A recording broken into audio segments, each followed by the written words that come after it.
El primer paso es conectar la fuente de alimentación a la red, 220 o 125 voltios, y conectarlo al equipo. Y después se enciende el interruptor. El segundo paso es conectar la entrada de aire a través de un tubo de 8 milímetros,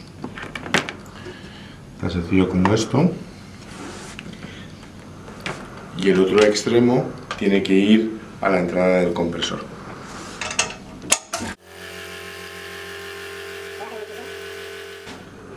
Una vez encendido el interruptor, el respirador hace una comprobación de los displays y una comprobación de los altavoces internos para las alarmas, y una vez que esas comprobaciones están hechas, lo que se hace es una calibración del flujo de oxígeno y de presión, para lo cual te pide que desconectes la salida de aire, que ahora mismo está desconectada, y apretes el botón de breath durante 2 segundos.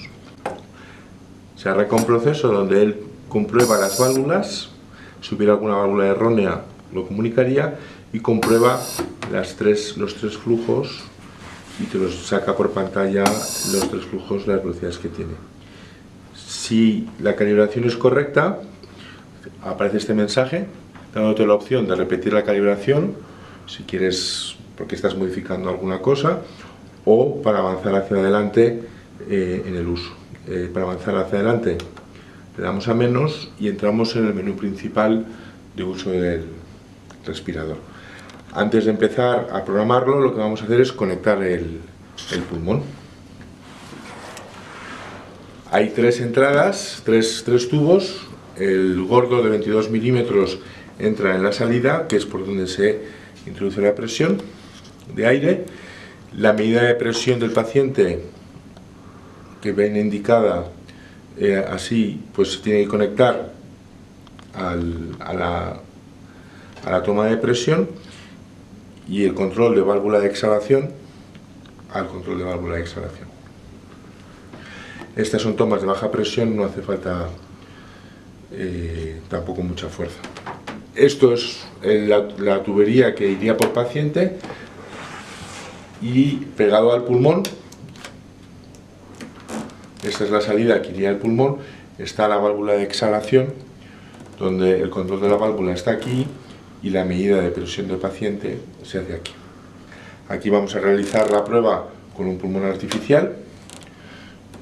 Con un paciente pues entraría a todo lo que es la tubería, las tomas para entrar en el pulmón.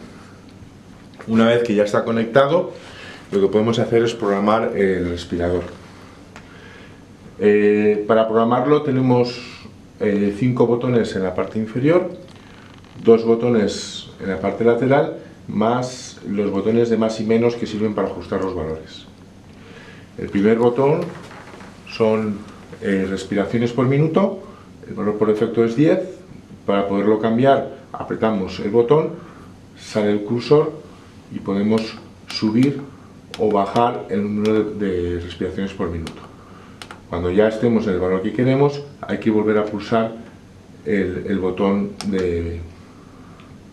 que has querido programar. De la misma manera podemos programar la presión de exhalación, que ahora está en 4, lo podemos subir por ejemplo a 7. Podemos cambiar la presión meseta de inspiración, que sería la IP. Le podemos poner, por ejemplo, un valor típico puede ser 20 milibares.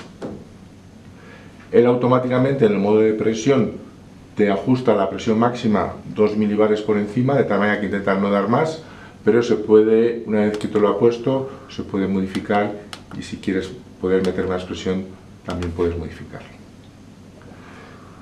Hay que ajustar los valores de volumen máximo y volumen mínimo para las alarmas. No se usan para nada más, pero sí que es bueno poderlo poner. Entonces podemos decirle que el volumen mínimo que queremos, por ejemplo en este caso, puedan ser 400 mililitros. Y el volumen máximo pues vamos a ponerle 600 mililitros de aire. Una vez que los settings ya están puestos, el arranque del respirador son 2 segundos en el botón de press. ¿Vale? Como podéis observar, el equipo empieza en funcionamiento, el pulmón se está hinchando y deshinchando. En la parte superior se muestra la información que se mide. En la parte inferior son los settings o los objetivos que tú has programado al respirador, y en la parte superior se muestran la medida real de lo que está ocurriendo. El primer indicador es el porcentaje de respiraciones espontáneas, que lo normal es que sea 0 si el paciente está totalmente dormido, o si el paciente empieza a despertarse e inicia respiraciones espontáneas, pues ahí se puede ver.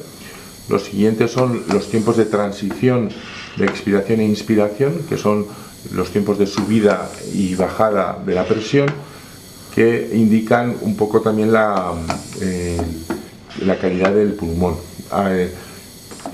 El siguiente mensaje es el expiration to inspiration ratio, es cuánto tiempo está expirando versus el cuánto tiempo está inspirando multiplicado por 10.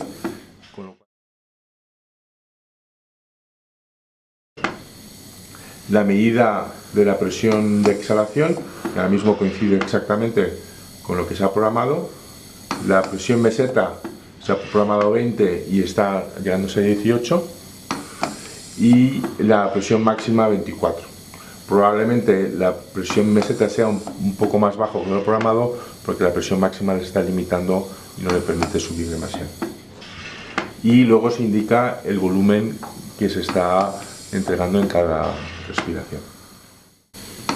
El respirador es totalmente autónomo y permite el cambio de la configuración mientras está el paciente usándolo. Entonces, si por cualquier razón, por ejemplo, si ahora estamos en 12 respiraciones por minuto, si quisiéramos subirlo a 15, el respirador automáticamente empieza a respirar más deprisa.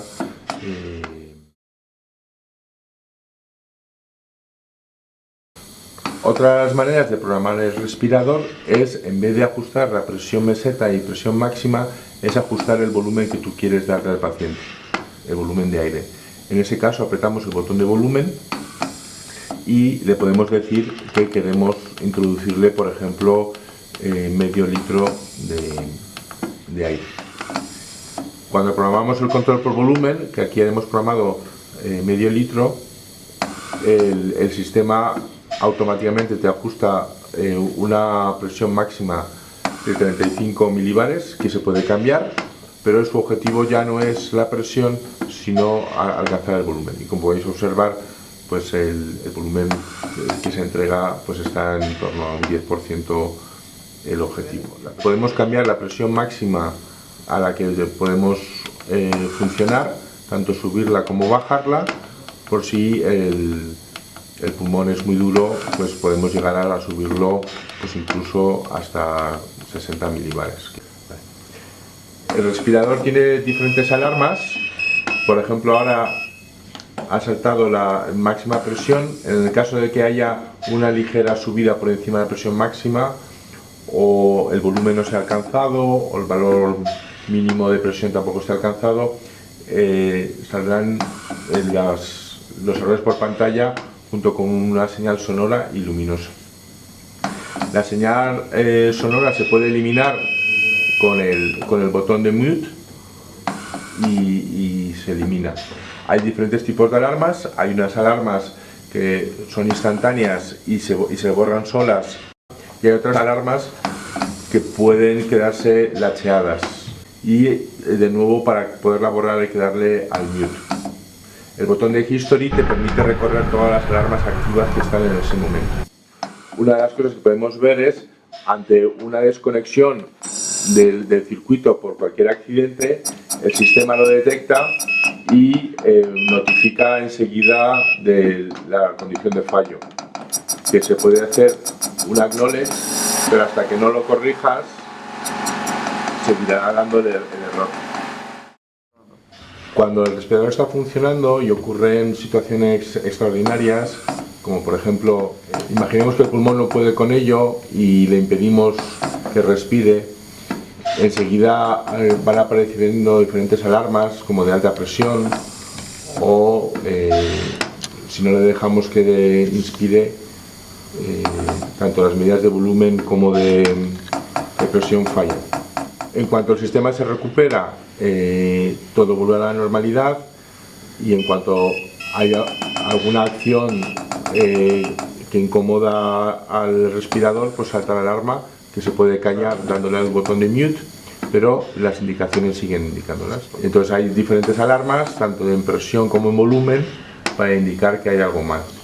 Cuando se producen varias alarmas, se monitoriza la alarma más importante, pero se pueden recorrer todas las alarmas activas dándole Alarm History. Y aquí veis cómo pues hay tres alarmas activas. Para limpiar la alarma se da mute, ¿vale? Entonces con el Alarm History podemos ver todas las activas, y con el Alarm Mute se puede tanto silenciar como hacer un acknowledge de la última alarma.